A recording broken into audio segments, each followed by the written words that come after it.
Assalamualaikum warahmatullahi wabarakatuh. Bismillahirrahmanirrahim. Innal hamdalillah nahmaduhu wa nasta'inuhu wa nastaghfiruh wa na'udzu billahi min shururi anfusina wa sayyiati a'malina. Man yahdihillahu fala mudilla lahu wa man yudlil fala hadiya lahu.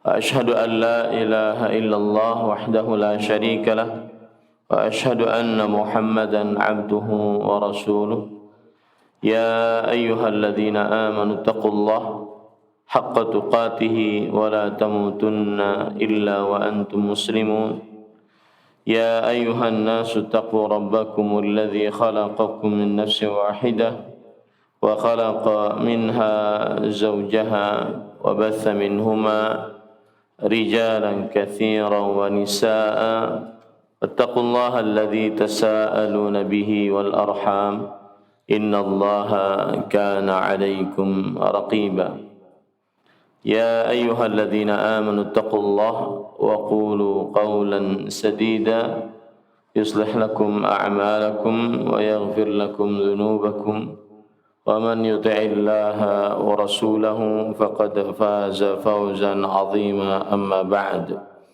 فإن أصدق الحديث كتاب الله وأحسن الهدي هدي محمد صلى الله عليه وعلى آله وسلم شر الأمور محدثاتها وكل محدثة بدعة وكل بدعة ضلالة وكل ضلالة في النار.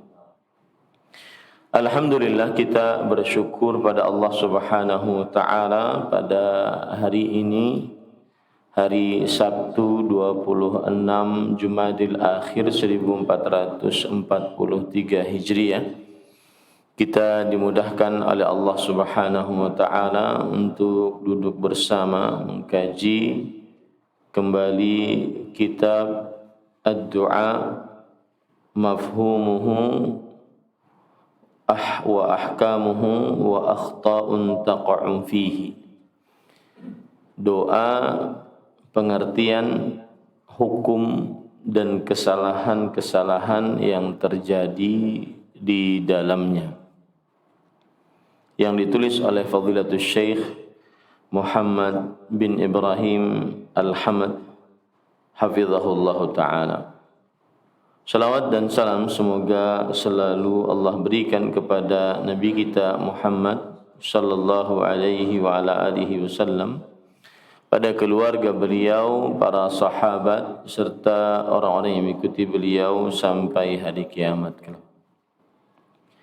Dengan nama-nama Allah yang husna dan sifat-sifatnya yang ulia, kita berdoa, Allahumma inna nas'aluka ilman nafi'an wa rizqan thayyiban wa amalan mutaqabbala. Allahumma amin. Pada pertemuan sebelumnya kita sudah masuk kepada bab al-hikamu min ta'akhuri ijabati du'a. Hikmah-hikmah dari pengakhiran pengabulan doa. Dan kita sudah membaca 5 hikmah. Yang pertama yaitu bahwa pengakhiran doa memerlukan kesabaran. Berarti pengakhiran doa adalah ujian dari Allah Subhanahu wa taala. Sebagaimana juga kebalikannya, dikabulkannya doa dengan segera adalah ujian dari Allah. Kemudian yang kedua yaitu pengakhiran doa menunjukkan bahwa Allah Subhanahu wa taala yang maha kuasa atas secara mutlak atas segala sesuatu yang terjadi di atas muka bumi ini. Ada yang disegerakan pengabulan doanya, ada yang diakhirkan pengabulan doanya, terserah Allah. Karena Allah Subhanahu wa taala maha kuasa atas segala sesuatu. Yang ketiga adalah bahwa tidak ada hak atas seorang makhluk untuk memaksa Allah Subhanahu wa taala. Ya Allah, kenapa doa saya belum dikabulkan? Ini tidak ada hak seorang makhluk untuk bertanya kepada Allah seperti itu. Itu yang ketiga. Yang keempat adalah bahwa Allah Subhanahu wa taala saat mengakhirkan pengabulan doa, maka ini ada sebab dan ada hikmah yang Allah Subhanahu wa taala telah takdirkan. Terkadang hikmah tersebut tidak diketahui oleh sebagian kaum muslimin yang berdoa kepada Allah Subhanahu wa taala. Seperti seorang dokter ketika memberikan obat kepada pasiennya, mungkin obatnya pahit, tetapi terdapat hikmah kebaikan untuk si pasien tersebut. Nah, ini adalah 5, atau yang kelima adalah ketika dikabulkan doa malah terjadi keburukan. Nah, kalau seandainya Allah mengakhirkan pengabulan doa, maka berarti terjadi kebaikan. Nah, ini beberapa hikmah dari pengabulan doa yang sudah kita pelajari. Kita lanjut sekarang.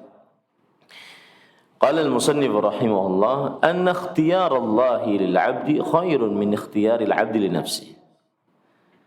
Hikmah yang keenam dari pengakhiran pengabulan doa adalah pilihan Allah untuk hamba lebih baik daripada pilihan hamba untuk dirinya sendiri.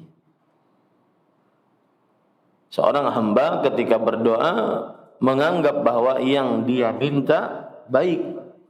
Ternyata jika dilihat dari ilmu Allah, maka yang diminta oleh hamba tersebut tidak baik. Makanya pilihan Allah untuk seorang hamba lebih baik daripada pilihan hamba itu sendiri untuk dirinya. Wa hadza sirru badi'in yahsunu bil 'abdi an yatafattana lahu hala du'aihi li rabbih. Dan ini adalah sirrun badi'un. Ini adalah rahasia yang sangat menarik. Seyogyanya seorang hamba cerdas memperhatikan keadaannya saat berdoa kepada Allah Subhanahu wa taala. Seyogyanya seorang hamba cerdas memperhatikan keadaannya saat berdoa kepada Allah. Dzalika anna Allah azza wa jalla ahkamul hakimin. Yang demikian itu karena Allah Subhanahu wa taala ahkamul hakimin.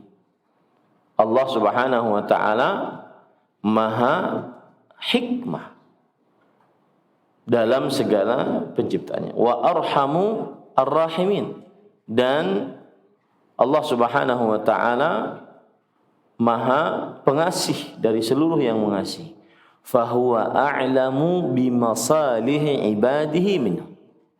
Maka Allah lebih paham tentang kebaikan-kebaikan hamba-hambanya daripada hamba-hamba itu sendiri. Allah lebih tahu mana yang baik untuk hamba-hambanya dibandingkan hamba-hamba itu sendiri.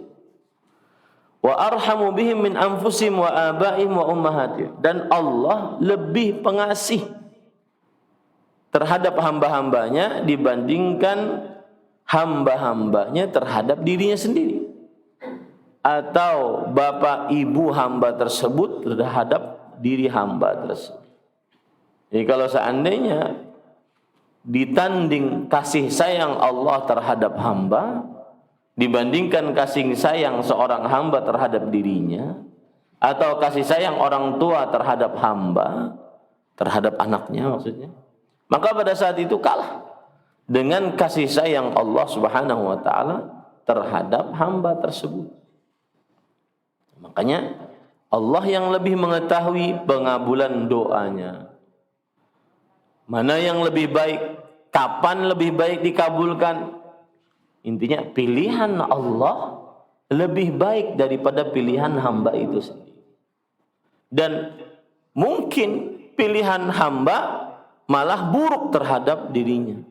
Kan kita tugasnya cuma minta doang, kita nggak tahu yang baik untuk kita apa. Kita anggap itu baik, ternyata kurang baik. Itu loh. Paham ya? Saya.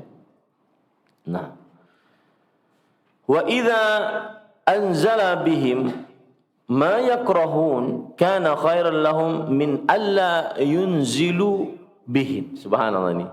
Kalau Allah menurunkan musibah kepada hamba, maka itu lebih baik dibandingkan Allah tidak menurunkan musibah kepada mereka. Nadharan minhu lahum, sebatas atau sebagai penglihatan Allah terhadap hamba tersebut, wa ihsanan ilaihim, dan sebagai kebaikan Allah kepada hamba tersebut, wa lutfan bihim, dan sebagai kelembutan Allah terhadap hamba tersebut. Ini saya beri contoh misalnya, ada orang berbuat kesyirikan, atau ada suatu desa berbuat kesyirikan, Allah datangkan tsunami agar kesyirikannya hilang, agar mereka berhenti mengerjakan kesyirikan. Lihat ya, Allah datangkan tsunami agar kesyirikannya hilang, agar mereka berhenti mengerjakan kesyirikan. Nah, mungkin tsunaminya berat, hancur segala macam, tetapi di situ ada hikmah yang Allah Subhanahu wa taala berikan. Dengan musibah tsunami tersebut akhirnya hilang kesyirikan, akhirnya mereka di atas tauhid. Yang asalnya kalau mati di atas kesyirikan, mereka akan mendapatkan siksa di dunia dan di akhirat, kekal abadi kalau mati di atas kesyirikan. Tetapi ketika dihantam oleh tsunami, fasilitas sarana kesyirikan tersebut habis, mereka tidak mengerjakan kesyirikan lagi, mereka kepada tauhid Allah Subhanahu wa taala, akhirnya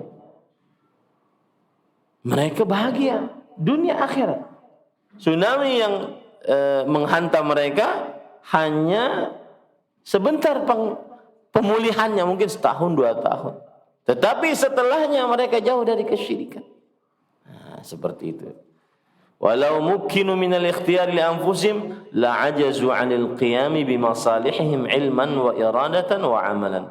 Kalau seandainya seorang para hamba diberikan kemungkinan untuk memilih untuk kebaikan dirinya sendiri, maka niscaya para hamba tidak sanggup untuk mengerjakan kebaikan atas dirinya sendiri, baik itu secara ilmu, keinginan, ataupun amalan.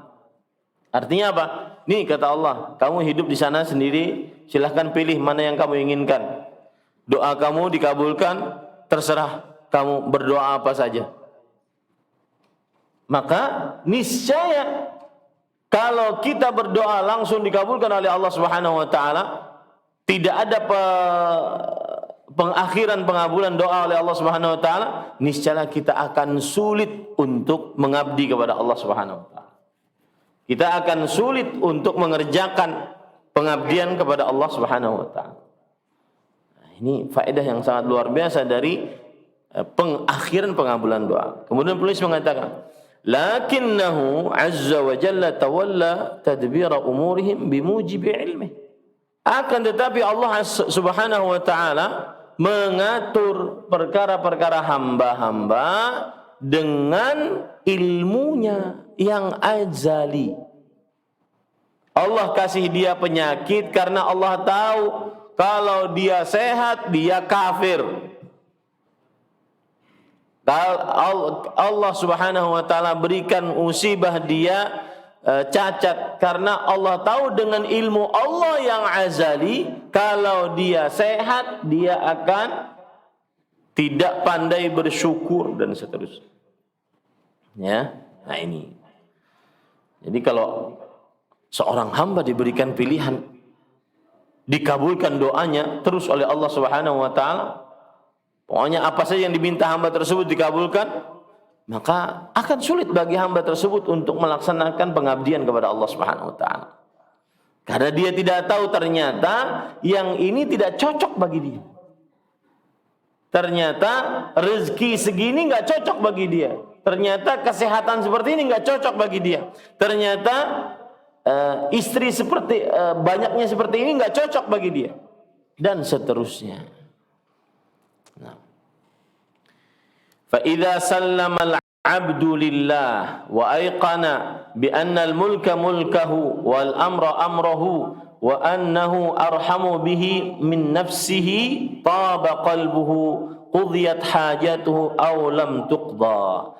Jika seorang hamba menyerahkan kepada Allah, dia yakin bahwa kekuasaan milik Allah, perkara seluruhnya di bawah pengaturan Allah, dan dia yakin Allah Maha Pengasih terhadap hamba, terhadap dirinya dibandingkan dirinya sendiri kepada dirinya.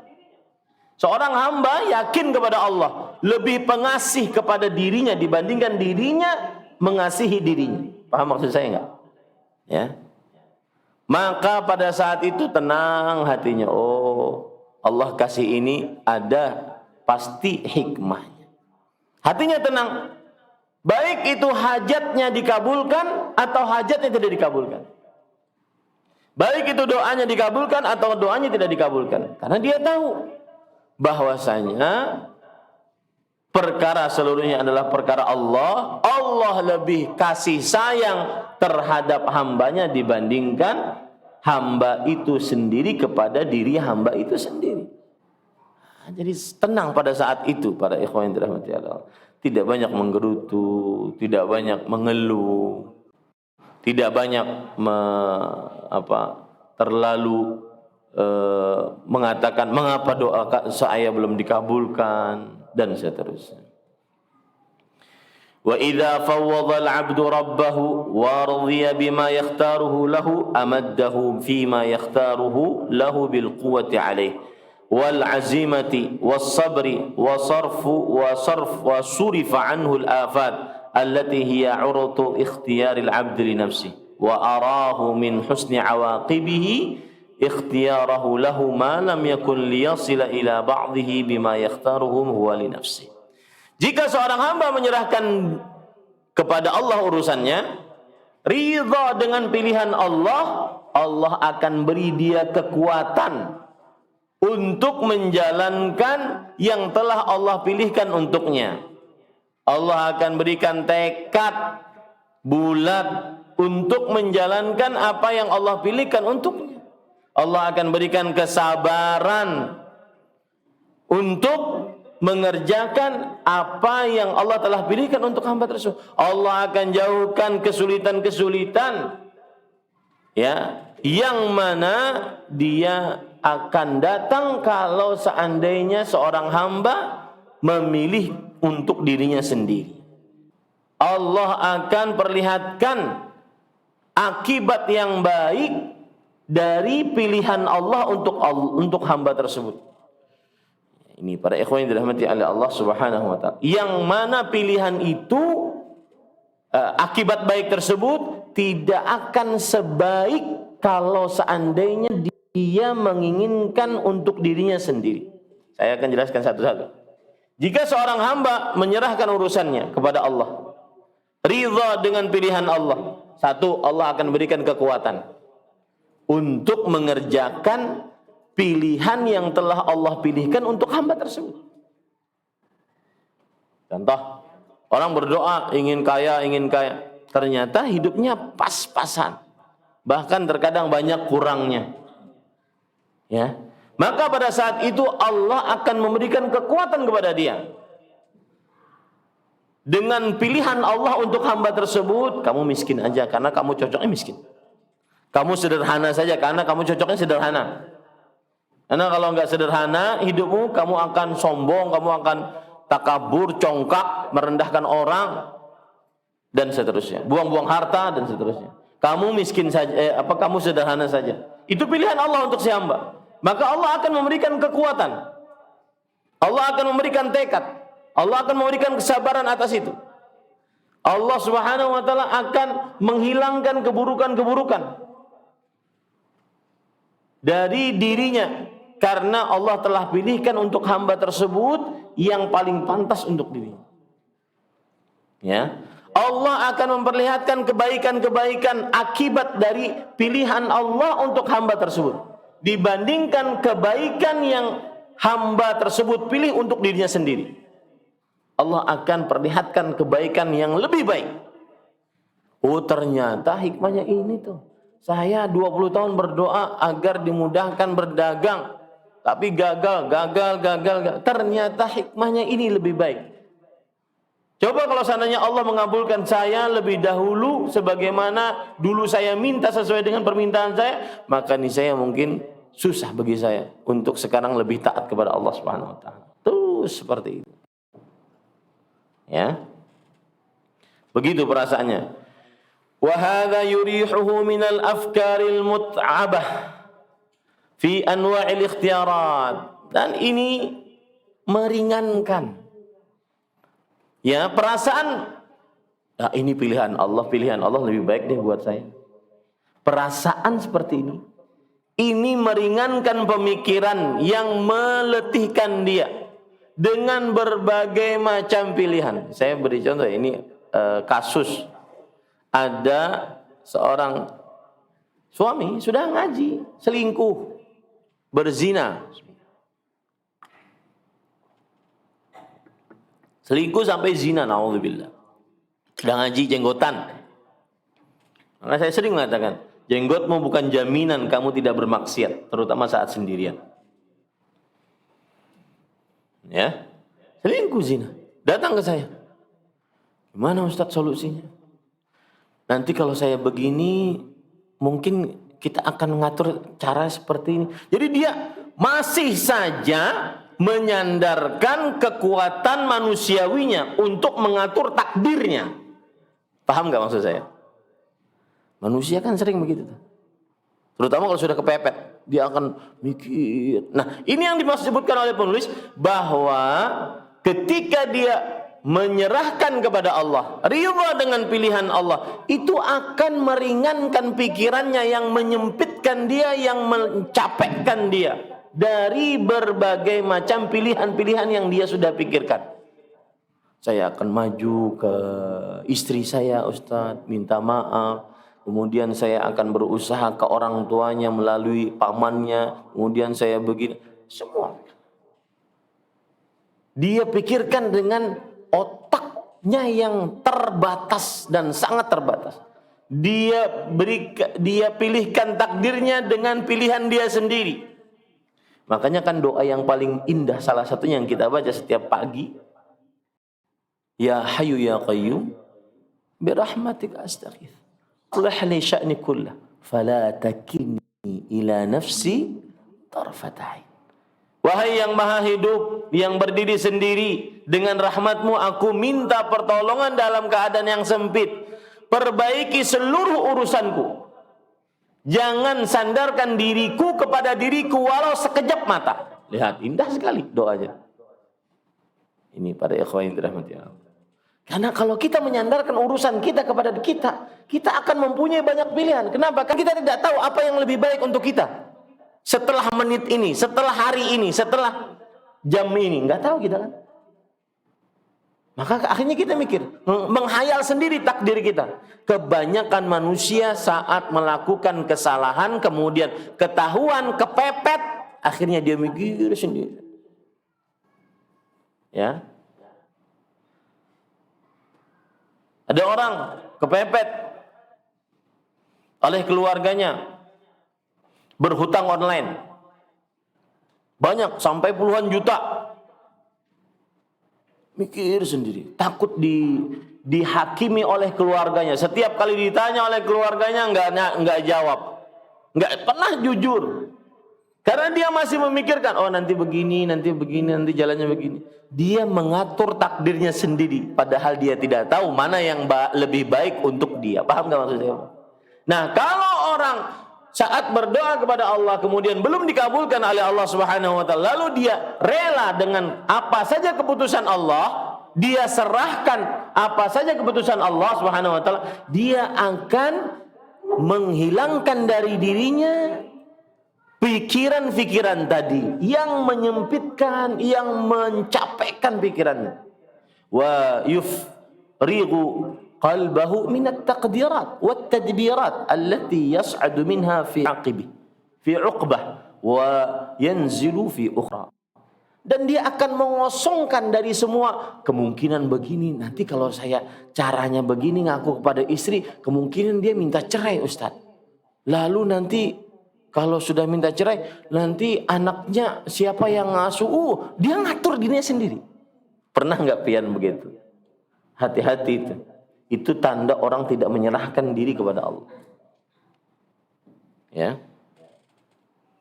Dia mikir, kalau seandainya dia sudah memberikan kepada Allah, menyerahkan urusannya kepada Allah, hatinya akan kosong dari pikiran-pikiran mentakdirkan dirinya sendiri, mengatur atas dirinya sendiri. Dia kosongkan itu hanya untuk Allah Subhanahu wa taala. Wa ma'a hadza fala khuruja lahu amma qadira alaihi. Apapun yang dia pikirkan ternyata tidak keluar dari apa yang sudah dia ditakdirkan untuknya. Ya.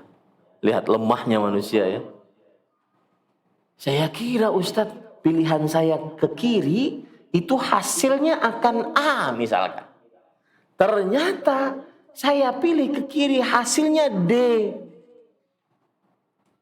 Karena manusia tidak pernah keluar dari apa yang Allah takdirkan untuknya. Saya kira Ustadz, ketika anak saya sekolahkan di sekolah umum, saya berharap sih dia bisa untuk seperti ini. Ternyata tidak. Nah itu parakiran itu sebenarnya dia sedang mengatur takdirnya sendiri. Saya sering sekali menasihati orang-orang yang sudah sedang kepepet seperti itu. Saya Ustadz sudah berzina virtual. Banyak tuh. Lihat otaknya di mana tuh. Saya dulu waktu ke Jepang tahun 2014 atau 15. Orang-orang di sana bilang ada pacaran virtual. Saya bilang subhanallah, ajib pacaran virtual. Jadi nggak ada, susah nyari cewek, dia pacaran virtual. Dan aplikasi itu yang akan meladeni dia. Chat-chatan sama orang sayang-sayangan, sama aplikasi. Sampai seburuk-buruknya. Ternyata itu sampai ke Indonesia sekarang. Zina virtual. Subhanallah. Lalu kemudian setelah melakukan kesalahan itu dia ngaku, aduh salah nih. Lalu dia mulai mikir. Nanti baik laki-laki ataupun perempuan mulai mikir, Nanti kalau dia menyebarkan di media sosial gimana ya? Saya harus hapus, saya harus membersihkan media sosial saya harus ganti nama. Ini semua pikiran apa? Ngatur takdir sendiri. Tidak menyerahkan kepada Allah. Jangankan dia mau bertobat, ternyata dia ngatur takdirnya sendiri. Nah, ini hati-hati para ikhwan yang dirahmati oleh Allah Subhanahu wa taala. Falau radiya bi ikhtiyarillah asabahu al-qadar wa huwa mahmudun mashkurun maltufun bihi. Kalau dia ridha dengan pilihan Allah, maka pasti takdir itu juga yang terjadi. Dan dia dipuji oleh Allah, disyukuri oleh Allah, dan dia diberikan kasih sayang oleh Allah Subhanahu wa taala. Wa illa jara alaihi al-qadar wa huwa madhmumun ghairu maltufun bihi. Kalaupun dia tidak ridha, takdirnya tetap berlaku enggak? Berlaku, tapi dia tercela di sisi Allah. Nah, ini para ikhwan. Ini salah satu hikmah ya yang luar biasa. Lalu penulis mengatakan, wa mata sahha tafdhiduhu wa ridahu iqtanafahu fil maqduri al-'atfu alaih. Kapan dia benar-benar menyerahkan urusannya kepada Allah, ridha dengan keputusan Allah, maka pada saat itu Allah akan memberikan takdir yang Allah kasihi dia pada takdir itu. Fa yasiruna baina atfihi wa lutfihi. Akhirnya Allah akan mengurus dia. Allah akan berbuat rahmat kepada dia, mengasihi dia. Fa'atafahu yaqihi ma yahdharuhu wa lutfuhu yahwinu alaihi ma qadir alaih. Ketika dia menyerahkan urusannya kepada Allah Subhanahu wa taala, saat dia berdoa, ya Allah saya minta ini. Kemudian dia hatinya menyerahkan diri kepada Allah, apapun pilihan yang Engkau pilihkan ya Allah, aku akan terima. Maka pada saat itu ada dua faedah yang dia dapatkan. Yang pertama, dia akan terjaga dari yang buruk. Yang kedua, kalau terjadi yang buruk kepada dia, akan diringankan untuknya. Sanggup dia menghadapinya. Lihat ya. Ini hikmah yang keenam dari diakhirkannya pengabulan doa. Hikmahnya adalah bahwa pilihan Allah apa? Lebih baik daripada pilihan hamba itu sendiri untuk dirinya sendiri. Karena dia tidak tahu takdirnya apa. Ya, dan kalau sudah menyerahkan pilihan, menyerahkan hasilnya kepada Allah, maka tetap berlaku takdirnya. Tapi dia dipuji oleh Allah. Dia disayang oleh Allah. Dengan cara bagaimana? Kalau seandainya dia menyerahkan diri kepada Allah, apapun yang terjadi sesuai dengan kehendak Allah, hatinya menyerahkan diri kepada Allah, dia akan diamankan dari keburukan. Kalaupun terjadi keburukan, keburukannya tidak terlalu berat, tidak terlalu sulit. Beda hal kalau seandainya dia tidak menyerahkan urusannya kepada Allah, dia menggerutu atas doanya belum dikabulkan, maka Allah tidak akan menjaga dia dari keburukan. Kalau datang musibahnya, dia tidak bisa menahannya. Kenapa? Karena dia tidak menyandarkan kepada Allah Subhanahu wa taala. Kemudian penulis membawakan perkataan Sufyan bin Sa'id bin Masruq Ats-Tsauri, Imamul Muhadditsin di zamannya. Sufyan bin Sa'id bin Masruq Ats-Tsauri tabi'ut tabi'in. Beliau mengatakan dalam disebutkan perkataan ini oleh Imam Al-Qayyim dalam kitab Madarijus Salikin. Man'uhu ata'un. Lihat ya, ini indah sekali. Ditahannya oleh Allah pengabulan doamu itu sebenarnya adalah pemberian Allah. Tidak dikabulkannya doamu oleh Allah itu sebenarnya adalah pada hakikatnya pemberian Allah. Wa dzalika annahu lam yamna' an bukhlin wa adam. Karena Allah itu saat tidak mengabulkan bukan karena Allah bakhil. Bukan karena Allah tidak sanggup ngasih. Beda dengan, mohon maaf, orang yang diluaskan rezekinya. Saat dimintai, enggak ada. Antara dua itu. Imam yang benar-benar enggak ada, atau karena bakhil, pelit, kikir, medit, engken, pemalar. Jar orang Banjar ya. Ini para ikhwan yang dirahmati Allah. Allah tidak mengabulkan bukan karena bakhil dan bukan karena apa? Tidak punya. Wa innama nadhara fi khairil abdi. Tetapi Allah memperhatikan ini yang paling baik untuk hamba tersebut mana. Faman'uhu ikhtiyaran wa husnu nadhar. Maka saat Allah menahan tidak dikabulkan doa dulu oleh Allah untuk hamba tersebut, itu adalah kebaikan dari Allah. Dan itu adalah pandangan yang jauh, pandangan baik yang jauh untuk Allah, untuk hamba tersebut dari Allah Subhanahu wa taala. Nanti tahun ini nanti dikabulkannya belum. 10 tahun dia berdoa. Saya pernah mendapati ada ikhwah jamaah pengajian datang ke pengajian sore-sore gitu, bawa anak. Dia sudah tua, umur 40-an gitulah. Ya sudah ubanan. Bawa anak kecil, cucu Pak. Bukan Ustaz, anak. Ini saya berdoa sudah 15 tahun Ustaz, baru dikasih sekarang. Ternyata ada hikmahnya Ustaz. Lihat subhanallah. Baru tahu setelah 15 tahun, mungkin selama 15 tahun gerutu. Dan memang para ikhwan, kalau kita perhatikan, ini saya ajak untuk bersyukur ya. Yang punya anak itu nikmat luar biasa. Jangan pernah menggerutu dengan anakmu. Coba perhatikan orang yang tidak punya anak. Ya. Mohon maaf ini yang diuji oleh Allah Subhanahu wa taala, yang belum punya anak. Maka kesepian. Kemudian memikirkan siapa yang akan melanjutkan keturunan saya. Ternyata kalau dia bersandar kepada Allah Subhanahu wa taala, pilihan Allah lebih baik. Ya, ini para ikhwan yang dirahmati oleh Allah Subhanahu wa taala. Cuma kenapa manusia tidak sabar? Siapa yang jawab? Kenapa manusia tidak sabar? Maunya doanya harus dikabulkan terus. Karena dia tidak tahu apa? Mana yang lebih baik untuknya. Itu kekurangan manusia. Nah ini. Baik. Jadi yang keenam itu ya.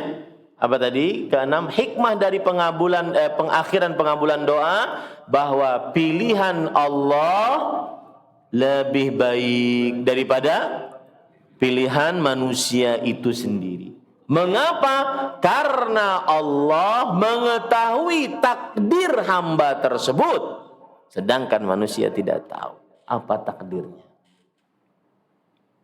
Ya, ini para ikhwan dirahmati Allah.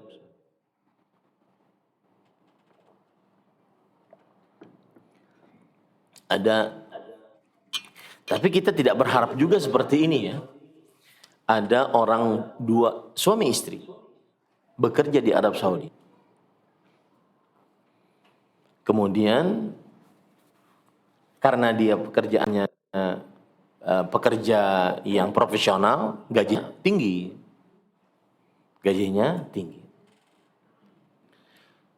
Dia bawa istrinya, kemudian istrinya kewalahan. Maka istrinya minta didatangkan asisten rumah tangga. Dan orang ini orang pin. Dan ini kejadiannya masuk koran. Dan saya dapati. Karena waktu itu saya berdakwah di penjara. Ketemu dengan orang ini. Dia asalnya bekerja di Arab Saudi, orang Filipina. Kemudian dia bawa keluarga, anak dan istri. Karena istrinya kewalahan, akhirnya istrinya minta asisten rumah tangga. Akhirnya didatangkanlah juga dari Filipina. Yang datang sama-sama cantik dengan istrinya. Istrinya sudah mulai ini macam-macam. Ya. Maka akhirnya apa yang terjadi? Kecemburuan menumpuk. Akhirnya istrinya membunuh si asisten rumah tangga tersebut. Suaminya pulang melihat darah, bingung suami, ini mau diapakan? Di Arab Saudi pembunuhan tidak, kalau terbukti maka akan dibunuh juga. An-nafsu binas, nyawa dibayar nyawa. Ini bukan di penjara, ini di Arab Saudi. Apa yang terjadi para ikhwan? Kan punya anak nih, 3 anaknya. Kecil-kecil waktu itu. Akhirnya si yang laki-laki, si suami, tanpa pikir panjang dia kubur itu mayat di bawah kamar mandi. Dia kubur, dia bersihkan, kan nggak ada yang tahu tuh, bersihkan. Sudah, waktu berlalu, orang tidak ada yang tahu dan segala macam. 2 tahun dia pindah dari rumah sewaan itu, kontrakan itu. 2 tahun. Ketika pindah, otomatis pemilik rumah ingin membersihkan karena akan datang yang baru. Saat dibersihkan, saat itu ketahuan.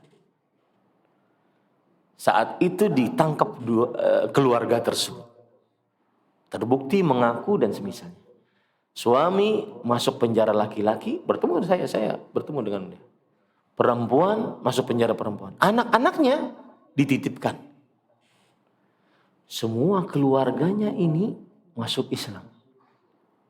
Ya. Anak-anaknya tadi seluruhnya menjadi penghafal Quran. Tapi kita tidak ingin juga seperti itu ya. Bunuh dulu baru dapat apa gitu. Kan enggak juga. Maksud saya ada hikmahnya gitu. Yang kita tidak tahu. Nah ini pada yang dirahmati Allah. Itulah Abdullah bin Abbas sering mengatakan al-qadaru sirrullah. Ya, takdir itu rahasia Allah.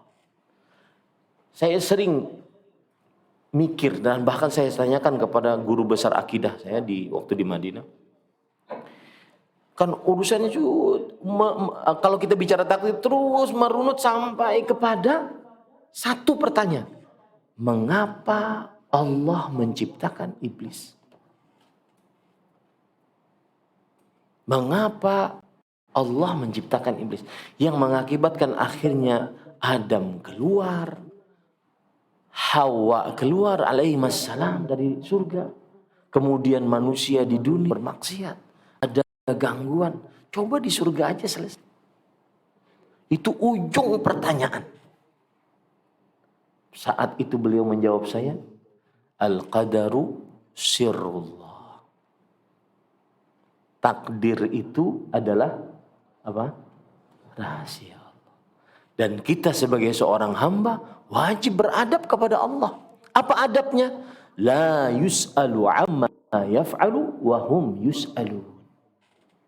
Yang artinya Allah tidak ditanya apa yang Allah perbuat. Itu adab kita kepada Allah sebagai seorang hamba. Kita yang harus mempersiapkan jawaban saat kelak dimintai pertanggungjawaban oleh Allah Subhanahu wa taala. Makanya ibu-ibu yang mengeluhkan suaminya, Ustaz, saya kira dapat suami yang sudah ngaji, enak. Ternyata bobrok dalamnya. Jenggotan, suka main game sampai jam 3 pagi. Terlambat sholat subuh. Jenggotan, suka stalking perempuan-perempuan haram. Bagaimana Ustaz?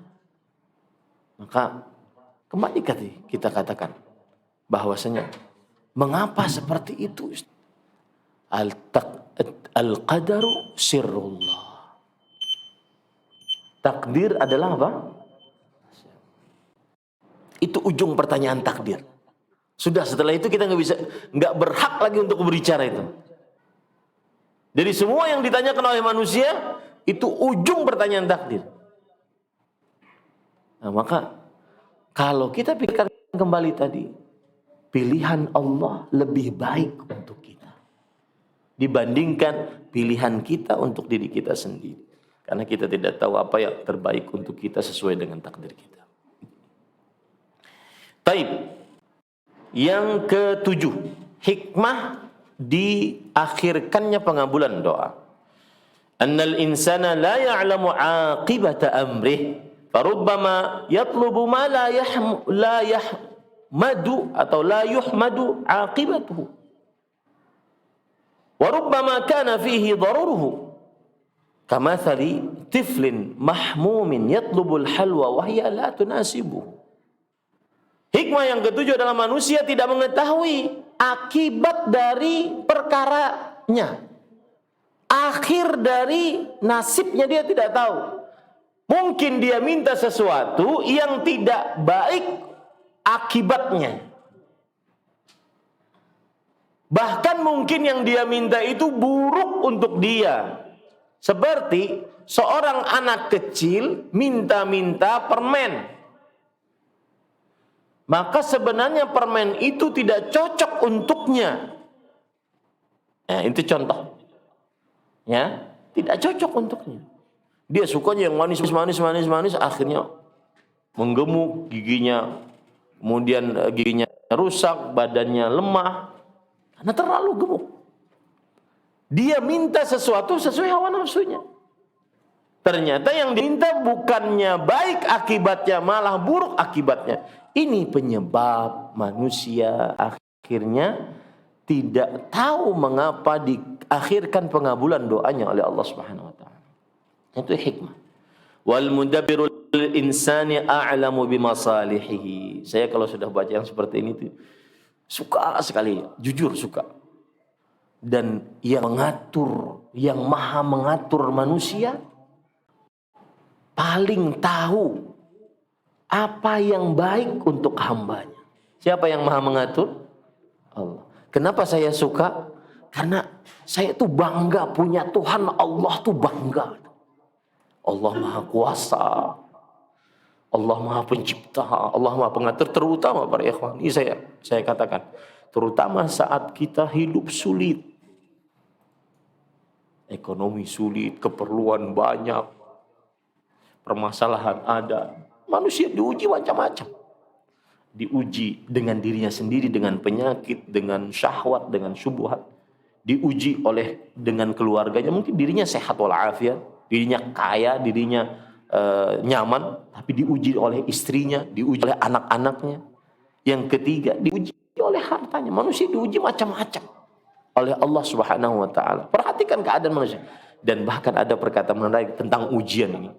Jangan dikira orang yang sedang duduk santai itu lepas dari ujian. Jangan dikira yang sedang ngambil vacation holiday akhir tahun, liburan akhir tahun, dia sedang nyaman. Itu kan cuma ada di Instagram, di Facebook saja kelihatannya nyamannya lah. Padahal dia berpindah dari satu ujian ke ujian yang lain. Pahamlah maksud lu? Minimal ujiannya, kalau sudah kebelet dia harus mengeluarkan. Dan tidak sembarangan tempat untuk mengeluarkan.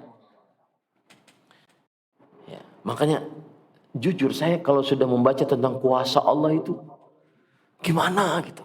Bangga punya Allah yang maha kuasa, maha cipta, maha pengatur. Maha pemberi rezeki, rezekinya tanpa batas. Coba tanamkan itu Pak. Niscaya kita akan nyaman hidup. Lapang dada. Mulut ini tidak jarang mengeluh atas apa yang Allah takdirkan. Wa aqibatu amri. Dan Allah lebih paham, lebih mengetahui akibat akhir dari hamba tersebut. Wa qad qala wa asa an takrahu syai'an wa huwa khairul lakum. Dan Allah Subhanahu wa taala berfirman, mungkin kamu membenci sesuatu, ternyata itu lebih baik bagimu. Wa asa an tuhibbu syai'an wa huwa syarrul lakum. Wallahu ya'lamu wa antum la ta'lamun. Mungkin kamu menyukai sesuatu padahal itu buruk untukmu. Allah yang lebih tahu. Ya, dan kalian tidak mengetahui. Lihat subhanallah, surah Al-Baqarah ayat 216. Kemudian penulis mengatakan, wa min asrari hadhil ayati annaha taqtadhi min al-'abdi at-tafwidh ila man ya'lamu 'awaqibal umur war ridha bima yaqtadhihi 'alayhi lima yarjuhu min husnil 'aqibah. Dan termasuk rahasia dari ayat ini, Al-Baqarah 216, adalah konsekuensi dari seorang hamba wajibnya menyerahkan urusan kepada Zat yang Maha Tahu akibat akhir dari sebuah kehidupan manusia. Ya, sandarkan kepada Allah. Karena Allah tahu akhir hidupnya bagaimana. Dan konsekuensi yang lain, rela dengan apa yang Allah sudah takdirkan untuknya. Karena dia berharap akhir yang baik terhadap dia. Saya beri contoh Pak ya. Ini kejadian nyata saya pribadi. Tahun ke-7 saya di kota Dammam sebagai da'i dan penerjemah. Anak sudah kelas 5. 5 tahun. Anak pertama saya sudah umur 5 tahun. Saya telepon mama, "Mah, ini Abdullah kalau tahun depan dia harus sekolah TK.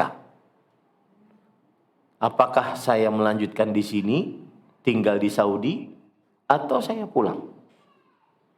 Kalau tinggal di Saudi, mudah-mudahan kita berharapnya itu. Ini yang ada dalam benak saya waktu itu, ya. Kalau tinggal di Saudi, dia masuk ke TK, di situ dia bergaul dengan orang Arab, kemudian dia masuk SD, di situ dia bergaul dengan orang Arab, menghafal Quran. Akhirnya orang-orang, kan bapak-bapak sering lihat tuh di Mekah, orang paras wajah Indonesia tapi Saudi banget ngomongnya gitu. Itu karena dia tinggal di sana dan bergaul, sudah jadi Saudi banget. Artinya itu bagi kami yang tinggal waktu itu di situ, itu surga banget gitu. Tapi kata mama apa? Pulang Din. Mama nyebut saya pulang In. Mama sudah tua. Sudah. Sam'an wa ta'at. Patuh, taat. Tidak ada sama sekali tapi padahal kita sudah melihat kawan-kawan ulun yang lebih tua yang punya anak sama dengan saya, ya. Itu mereka anak-anaknya penghafal Quran, bahasa Arabnya lancar, nggak perlu ada kursus bahasa Arab, nggak perlu masuk pesantren dan ilmu. Untuk belajar bahasa Arab nggak perlu, karena sudah di tengah orang Arab. Paham maksud saya? Surga banget lah gitu. Bahkan sekarang ada kawan saya kerja sebagai perawat, bukan ustadz. Anaknya empatnya lahir di situ, masih ada beliau. Lahir di situ, bahasa Arab. Sekarang anak-anaknya ini apa? Mau pulang ke Indonesia, belajar bahasa Indonesia. Coba bayangkan. Kemudian punya sanad anaknya, sanad Quran. Kan surga banget lah bagi kita sebagai orang tua, kan begitu. Tapi itu kan pikiran kita. Tapi ketika ada perintah orang tua, sama'an wa ta'ah. Tidak ada sama sekali, tapi enggak. Ya, saya pulang. Pulang boyong. Apa yang terjadi? 1,5 tahun. Saya orang pesantren. Saya ini pesantren banget. SD keluar dari Banjarmasin. Di pesantren 6 tahun, SMP, SMA 6 tahun, kemudian kuliah, tahfidz 2 tahun, di pesantren semua itu. Pulang ke rumah paling sebulan. Ketika sudah pulang benar-benar selesai nih, saya punya syarat ke mama. Boleh saya pulang, tapi mama harus tinggal sama saya. 1 tahun setengah saya bersama mama. Hidup serumah. Tahu apa yang beliau sukai dari makanan. Bagaimana beliau senang, bagaimana beliau tidak senang. Faham betul. Setelah itu, Allah Subhanahu wa ta'ala mencabut nyawa beliau. Itulah takdir Allah yang kita tidak tahu. Coba kalau saya bersikeras,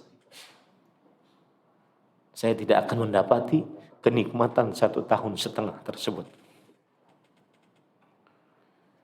Maka saya nasihatkan, siapa yang sanggup hidup dengan orang tuanya, mengurus mereka terutama saat sudah tua, lakukan itu.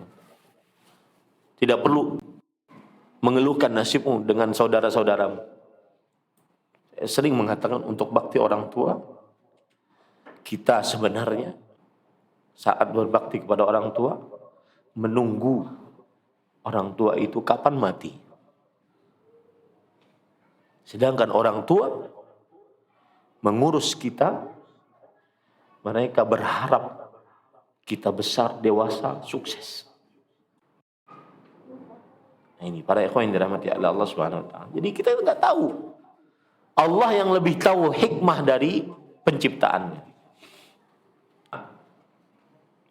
Wa min asrariha alla yaqtariha ala rabbih wa la yas'aluhu ma laysa lahu bihi ilm. Nah, termasuk daripada rahasia ayat tadi surat Al-Baqarah ayat 216 adalah kita tidak perlu ngusulin sama Allah.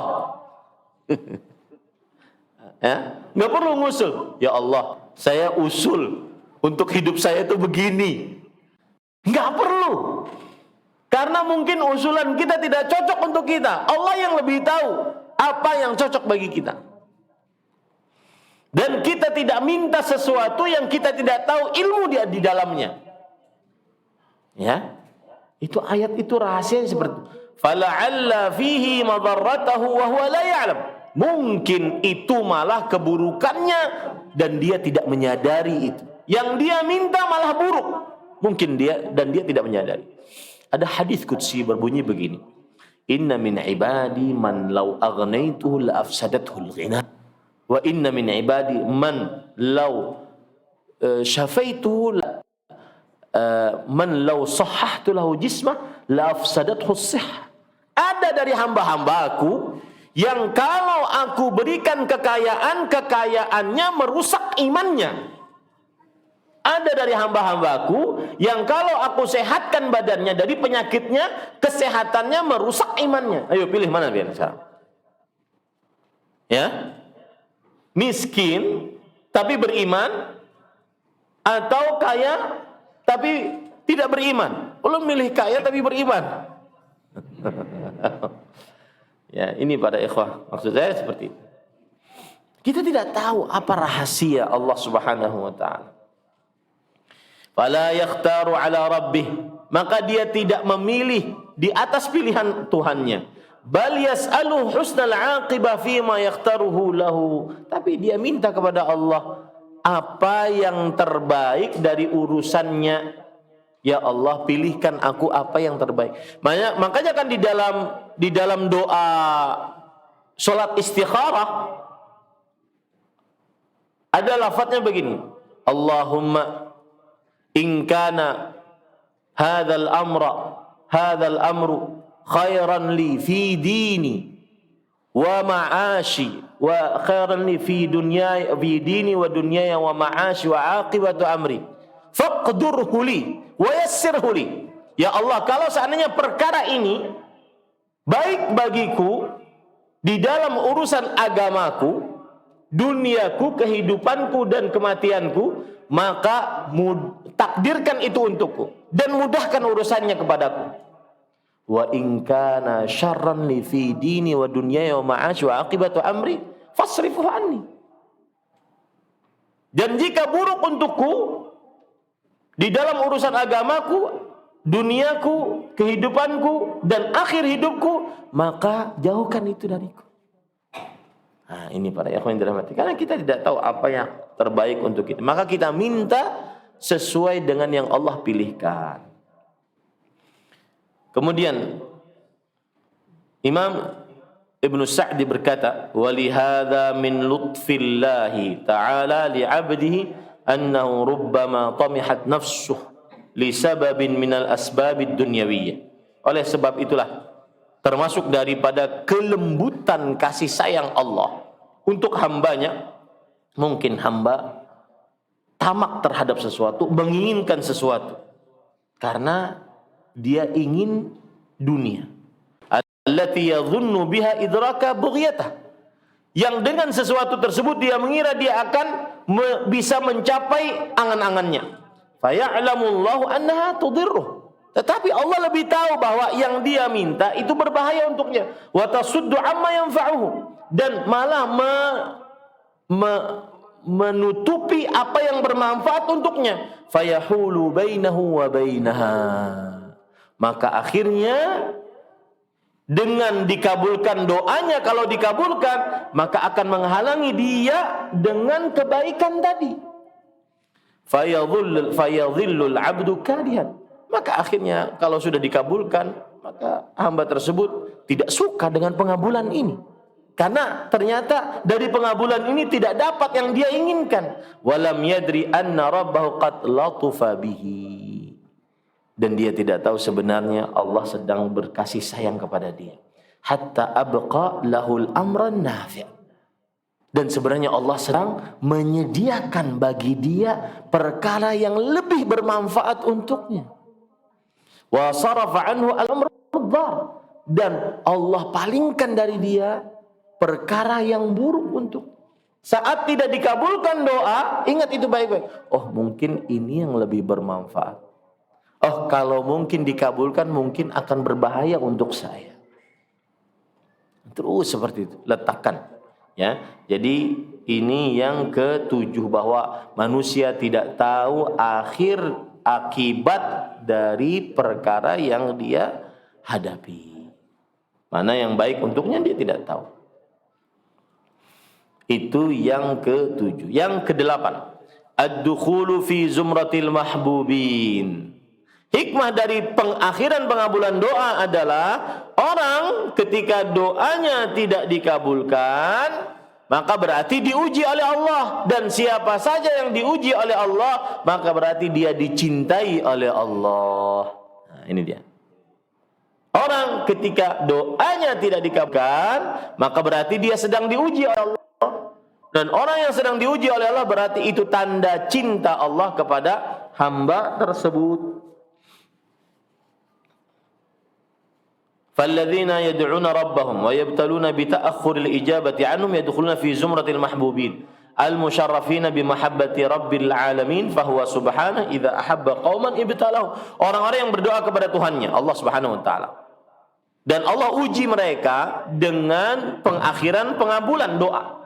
Tidak dikabulkan langsung, bahkan mungkin tidak dikabulkan oleh Allah. Maka orang ini masuk ke dalam orang-orang yang dicintai oleh Allah, yang mendapatkan kemuliaan dengan kecintaan Allah Subhanahu wa taala. Mengapa? Karena Rasul sallallahu alaihi wasallam bersabda, "Innallaha idza ahabba qauman ibtalahum." Allah kalau mencintai suatu kaum, maka Allah akan uji kaum tersebut. Termasuk ujian apa? Tidak dikabulkannya doa. Nah, ini indah sekali ya. Subhanallah. Nah, ini yang ke-8. Hikmah dari pengakhiran pengabulan doa. Orang yang tidak dikabulkan doa berarti diuji oleh Allah, dan orang yang diuji oleh Allah berarti dia sedang dicintai oleh Allah Subhanahu wa taala. Bahkan para ikhwan, ini hati-hati nih, yang sedikit berdoa langsung kabul. Iya Ustaz, kayaknya saya ngerasakan gitu deh Ustaz. Sedikit doa langsung kabul, itu hati-hati tuh. Apalagi dibarenginya dengan maksiat. Maka ini nanti larinya kepada apa? Istidraj. Ada orang sering curhat, Ustaz, saya itu kalau sholat saf pertama 5 waktu, kadang saya azan, saya iqamah sendiri, imam sendiri juga. Artinya subhanallah, ahli masjid lah gitu ya. Saya bakti orang tua Ustaz, saya doa, saya tahajud Ustaz, saya baca Qur'annya hatam setiap bulan Ustaz. Tapi kenapa kok miskin terus? Dari mulai orok sampai sekarang miskin aja. Nggak pernah naik-naik, tingkatan strata ekonomi itu nggak naik-naik. Sedangkan tuh tetangga saya nggak sholat. Kadang sholatnya cuma 2 kali setahun. Idul Fitri, Idul Adha. Itu pun karena ketua panitia. Tapi rumahnya gedongan, mobilnya mewah, istrinya 4. Ini mana keadilan Allah? Mulai dia mengatakan, mana keadilan Allah Ustaz?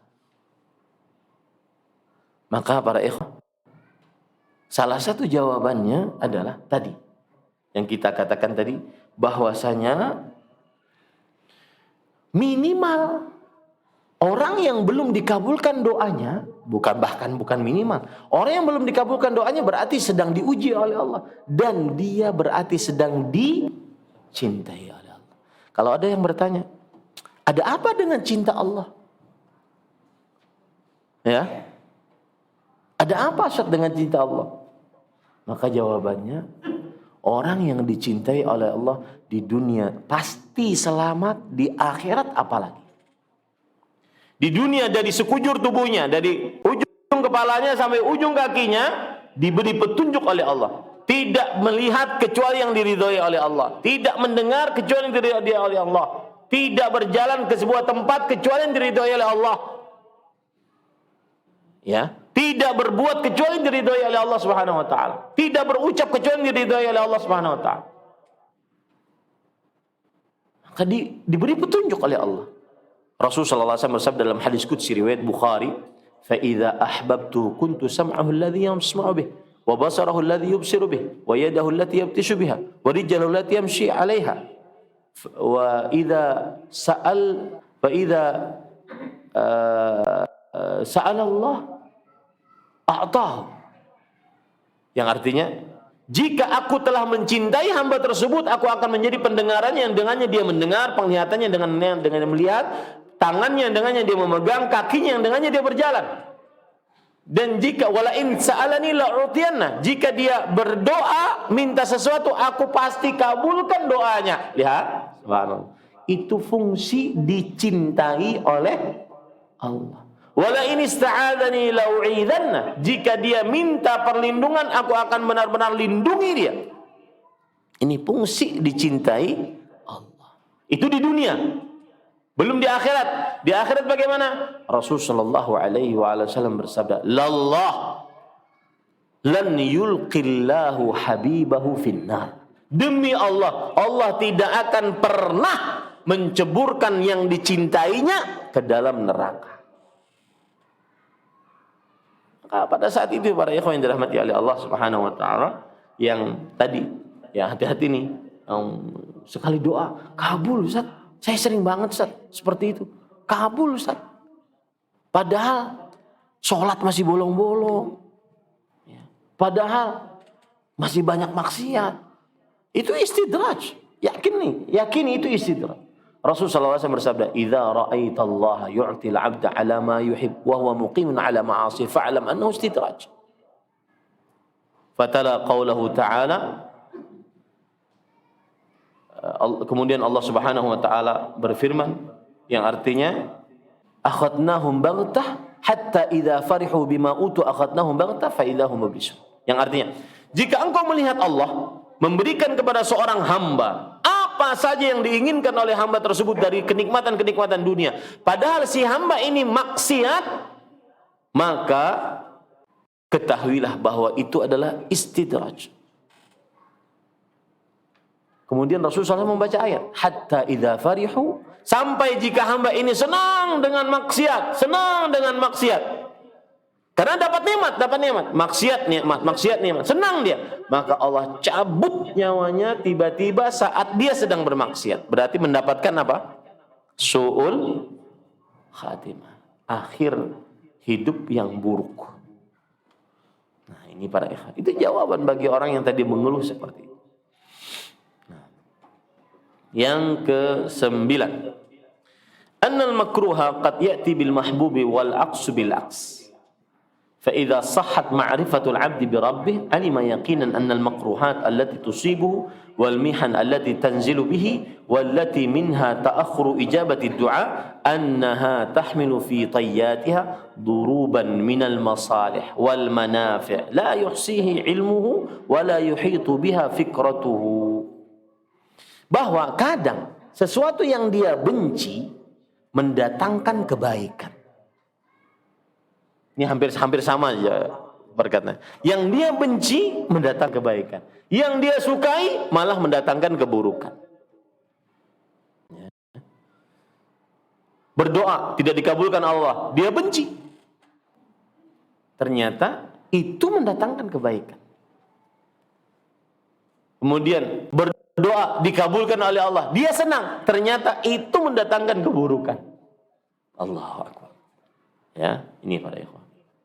Maka jika benar ma'rifat hamba kepada Tuhannya, pengenalan hamba kepada Tuhannya dengan ilmu yang benar, maka hal-hal yang buruk yang menimpanya, ujian-ujian yang menimpanya, di antaranya diakhirkannya pengabulan doa, sebenarnya itu dari sisi lain adalah apa?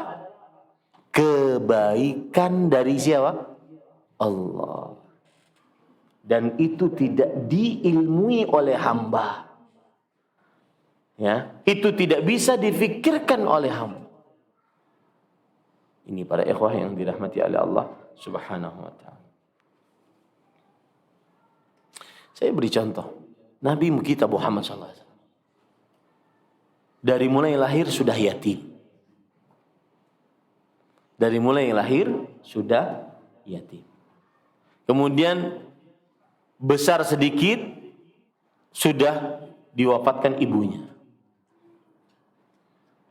Itu sebenarnya takdir Allah untuk menempa jiwa Rasulullah SAW.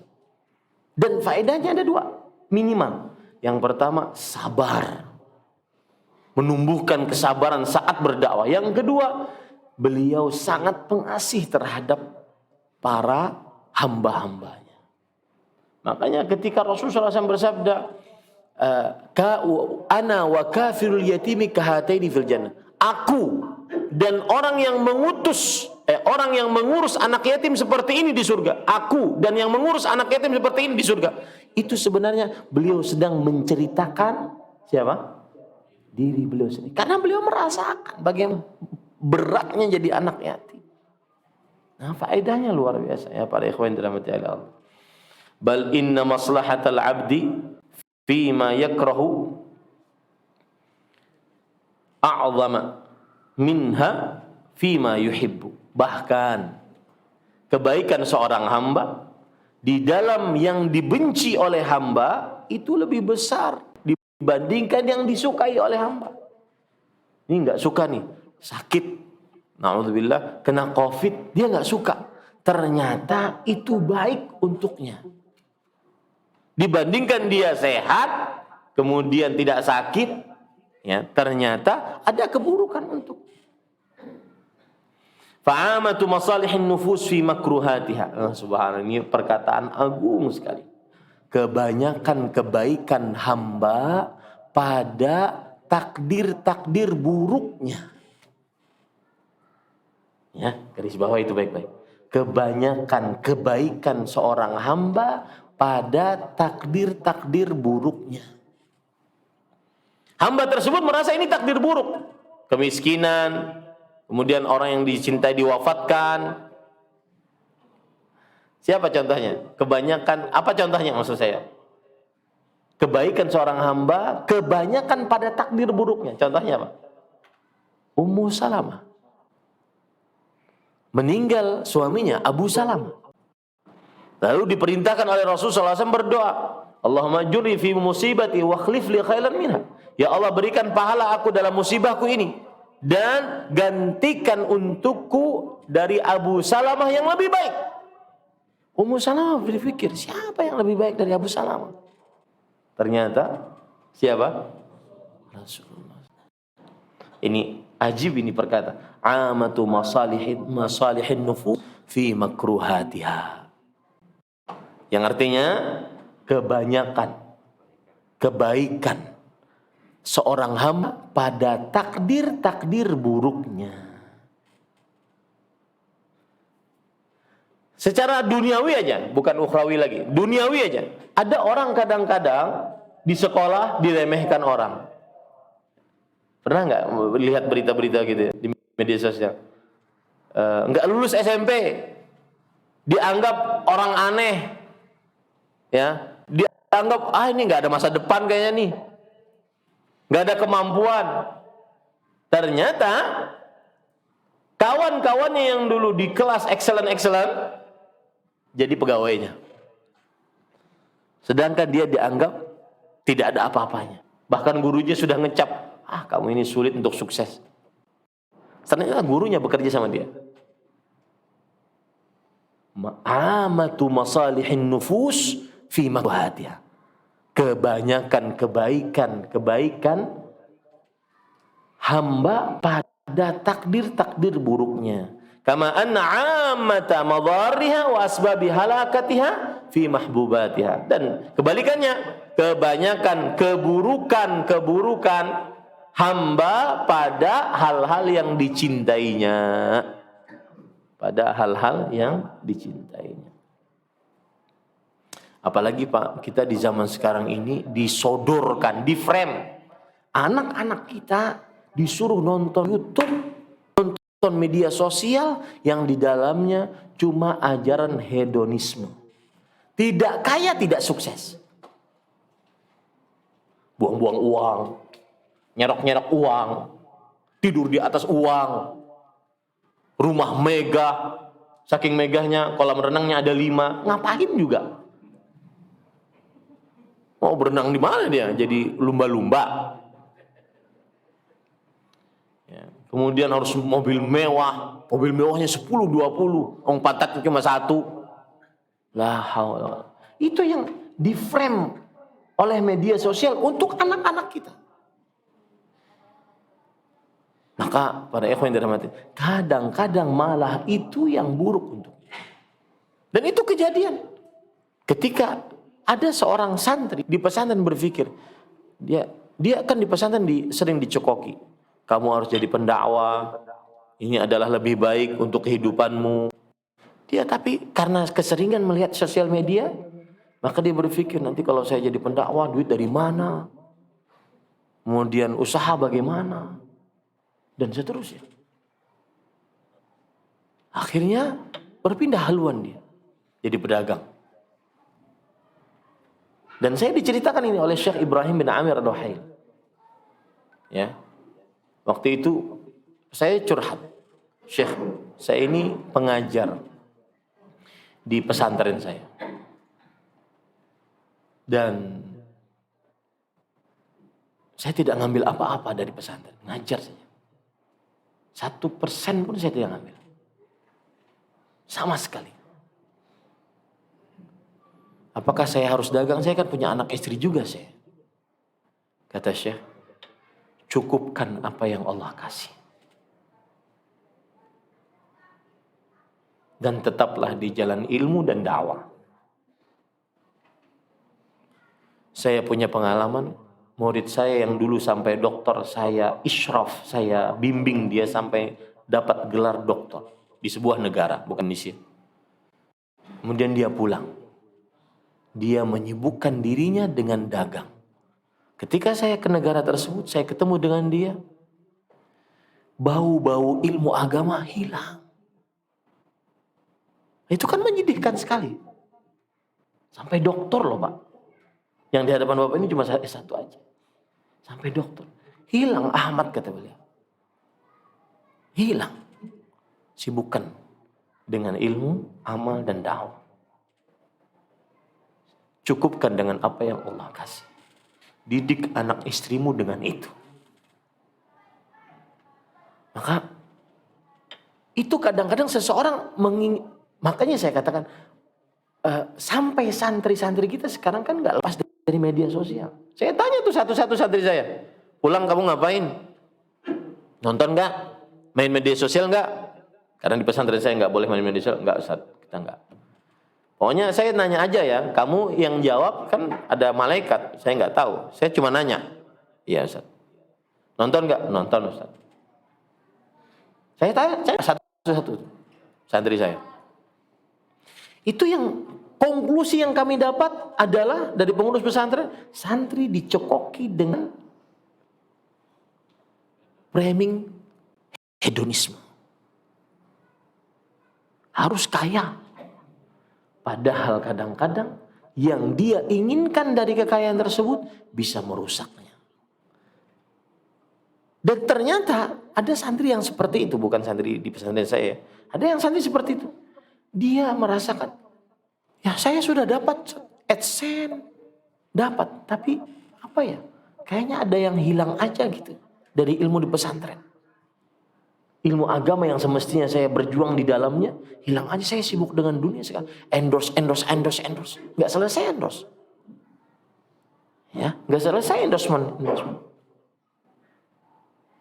Demi Allah Pak, kalau saya mau nih Dengan akun Instagram saya yang sudah ratusan ribu, itu sudah puluhan orang, Pak. Kak, mohon info PP, Kak. Promosi paid, Kak. Promosi. Banyak tuh. Ya, ada yang glowing, ada yang macam-macam. Saya mikir, pantas nggak ya saya jadi model iklan glowing-glowing? Kembali lagi ke niat awal. Dunia sementara. Dan ada perkataan yang sangat indah. Saya dengar ini dibacakan oleh Syekh Abdul Razak bin Abdul Muhsin Al-Abbad Al-Badr hafizahullah. Beliau mengatakan, qala Ibnul Jauzi, Imam Ibnul Jauzi berkata, idza ra'aita kaifal mautu kaifa yabghadhul maut fil nas. Jika engkau perhatikan bagaimana kematian berlaku pada manusia, fa aqallu man ya'ish nasyubban, maka yang paling sedikit hidup panjang dari para pemuda. Yang paling sedikit hidup panjang dari para pemuda. Maksudnya apa? Para pemuda, jangan ngira umurmu panjang bisa jadi kakek-kakek. Jangan. Wa aqallu man fa aqallu man aktsaru man yamut minasyubban, yang paling banyak meninggal dari para pemuda. Wa aqallu man ya'ish minasyuyukh, falidzalika yandur man yakbur. Saya ulangi ya, yang paling banyak meninggal dari para pemuda dan yang paling sedikit hidup panjang dari orang-orang tua. Lihat saja di masjid ini, yang umurnya di atas 60, angkat tangan. Pian kah? Pian berapa umurnya? Hah? 68. Berapa kai? 76. Dua ikong aja? Betul kan perkataan beliau? Aqallu man ya'ish minasyuyukh, yang paling sedikit hidup dari orang-orang tua. Sedikit hidup. Maksud saya ketika, makanya kemudian beliau mengatakan falidzalika yandur man yakbur. Oleh sebab itulah jarang yang sampai tua. Maksud saya mengatakan perkataan ini, hey, kita yang 40 ke bawah atau 40 ke sedikit, lebih sedikit. Jangan berharap sampai 60 umurmu. Persiapkan. Apa sih yang akan dibawa? Nggak ada. Nggak ada yang dibawa, Pak Reo. Tidak dibawa mati. Yang dibawa hanya amal kita. Rumah mega, mobil mewah. Sekarang coba. Ini ada perkataan menarik juga, subhanallah. Perkataan dari Al-Ahnaf bin Qais rahimahullah. Seorang tabi'i. Beliau ini hidup di zaman Rasulullah, tapi belum bertemu dengan Rasulullah SAW. Disebut dengan mukhadram. Beliau melihat orang bawa harta gitu. Beliau tanya, liman hadzal mal? Ini punya siapa harta ini? Kemudian kata orang tersebut, beli. Ini hartaku. Kata Ahnaf bin Qais, ama innahu laisa laka hatta yakhruja min yadika. Ketahuilah, itu harta yang kamu bawa bukan milikmu sampai dia kamu infakkan di jalan Allah. Baru itu atas nama. Rumah yang kita tinggali sekarang milik siapa, Pak? Hah? Ahli waris. Yang kalau kita mati mudah-mudahan tidak jadi sengketa, Pak. Bunuh-bunuhan. Ya, dan ini nasihat kepada siapa saja yang diluaskan rezekinya. Yang katanya crazy rich. Namanya crazy rich, subhanallah. Orang gila kaya. Kok mau-maunya dikatain orang gila gitu?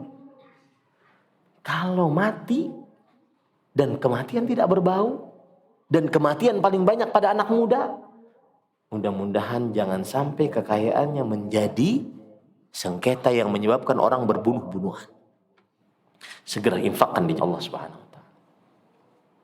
Nah, ini Bapak Ibu, yang saya maksud tadi, kebanyakan keburukan seseorang pada hal yang dicintainya. Kebaliknya, kebanyakan kebaikan seseorang pada hal yang dibencinya. Ya.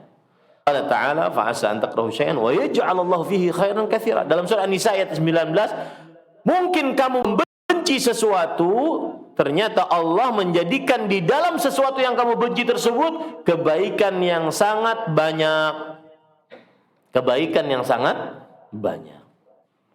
Begitu juga sama ayat ini hampir sama dengan surah Al-Baqarah ayat 216 tadi. فَإِذَا عَلِمَ الْعَبْدُ أَنَّ الْمَكْرُوهَ قَدْ يَأْتِي بِالْمَحْبُوبِ وَأَنَّ الْمَحْبُوبَ قَدْ يَأْتِي بِالْمَكْرُوهِ لَمْ يَأْمَنْ أَنْ تُوَافِيهِ الْمَضَرَّةَ مِنْ جَانِبِ الْمَسَرَّةِ وَلَا يَأْسْ أَنْ تَأْتِيهُ الْمَسَرَّةَ مِنْ جَانِبِ الْمَضَرَّةِ فَإِنَّ اللَّهَ يَعْلَمُ مَا لَا يَعْلَمُهُ الْعَبْدُ. Jika seorang hamba mengetahui bahwa keburukan terkadang datang dengan sesuatu yang kita sukai, dan kesukaan terkadang datang dengan sesuatu yang kita tidak tahu itu buruk atau tidak, maka jangan putus asa. Mungkin dari keburukan yang kita dapatkan ada sisi kebaikan. Ada sisi apa? Kebaikan. Saya beri contoh. Ditinggal wafat anak sebelum baligh. Sudah nunggu 10 tahun. Ditinggal wafat. Ternyata minimal itu, Pak, adalah pemberi apa? Syafaat kelak, narik baju bapaknya sampai masuk surga. Enggak selesai nariknya sampai si bapak masuk surga. Ya, lalu mengapa harus sedih? Ini para ikhwan yang dirahmati oleh Allah Subhanahu wa taala. Kemudian qala Sufyan bin Masruq Ats-Tsauri rahimahullah, Sufyan bin Uyainah, ma yakrahul 'abdu khairun lahu mimma yuhib li'anna ma yakrahu yahijuhu bilid du'a wa ma yuhibbu yulhihi. Ini perkataan indah. Apa yang dibenci oleh seorang hamba lebih baik daripada apa yang dia sukai. Ya, apa yang dibenci oleh seorang hamba lebih baik untuknya daripada apa yang disukai. Kenapa? Yang dibenci membuat dia mengangkat tangan, minimal dia mengangkat tangan. Ya, sedangkan yang dia sukai mungkin dikasih oleh Allah, akhirnya melalaikan dia. Contoh, doa minta perlindungan dari keburukan kekayaan. Doanya begini dalam hadis riwayat Bukhari. Allahumma inni a'udzubika min syarri fitnatil ghina wa a'udzubika min fitnatil faqr. Ya Allah, ini perhatikan dua sisi ya. Ya Allah, aku berlindung denganmu dari keburukan ujian kekayaan, dan aku berlindung denganmu dari ujian kemiskinan. Apa bedanya, Pak? Saya ulangi ya. Ya Allah, aku berlindung denganmu dari keburukan ujian kekayaan, dan aku berlindung denganmu, ya Allah, dari ujian kemiskinan. Apa bedanya, Pak? Ujian kekayaan ada apa? Keburukan. Para ulama menjelaskan ini. Di antaranya Al-Imam Al-Kirmani rahimahullah. Yaitu ulama yang sering disebut di dalam syarah Sahih Bukhari. Beliau mengatakan, ketika Rasul SAW menyebutkan keburukan pada ujian kekayaan, karena kekayaan lebih mendatangkan keburukan dibandingkan kemiskinan. Para sahabat saja mengatakan, kami diuji dengan kemiskinan, kami bisa sabar. Tapi saat uji dengan kekayaan, kami susah untuk bersabar. Keburukan ujian kekayaan apa? Sombong. Apalagi, Pak? Buruknya ujian kekayaan. Sugih, buruknya sugih itu apa? Hah? Pelit. Kemudian meletakkan harta di dalam maksiat. Ya, itu tidak akan pernah ada pada ujian kemiskinan. Ustaz, berarti kita miskin aja kan sudah? Enggak, bukan. 10 orang yang dijamin masuk surga, semuanya kaya raya, saudagar kaya. Tapi kayaannya tidak ada pada hati mereka. Kekayaan mereka letakkan di jalan Allah Subhanahu wa taala. Nah, yang saya maksud perkataan dari Sufyan bin Uyainah, apa yang dibenci oleh seorang hamba membuat dia banyak berdoa. Apa yang disukai oleh seorang hamba terkadang melalaikannya. Termasuk di dalamnya tadi buruknya ujian kekayaan. Membuat dia ujub, membuat dia sombong, membuat dia berbuat zalim, merendahkan manusia. Banyak sekali, Pak. Ya. Kemudian meletakkan harta tidak pada tempatnya, bahkan membuang-buang harta. Ya. Tidak mungkin orang miskin akan sombong. Ikam nang rumah gedong tuh, rumahku gubuk. Cocok loh. Enggak cocok. Ya. Tidak mungkin orang miskin akan buang-buang makanan. Ini terutama yang mukbang. Ya, kita sekarang, saya katakan sekali lagi, kita sekarang di frame dengan pemandangan hidup hedonis. Dan itu hati-hati terhadap anak-anak kita. Sebagian santri kadang-kadang kalau ditanya, cita-citamu jadi apa? YouTuber, Ustaz. Tidak tercela dia, saya tidak mencela. Cuma jangan sampai kekayaan yang menjadi inti hidupnya. Ini yang bisa saya sampaikan. Kita cukupkan dengan pada poin yang ke-9 ya. Ingatkan saya pada poin yang ke-9 dari hikmah diakhirkannya pengabulan doa. Kita insya Allah belajar sampai kepada poin yang ke-15 ya, insya Allah. Jadi masih ada 6 poin lagi. Mudah-mudahan kita bisa lanjutkan pada bulan depan.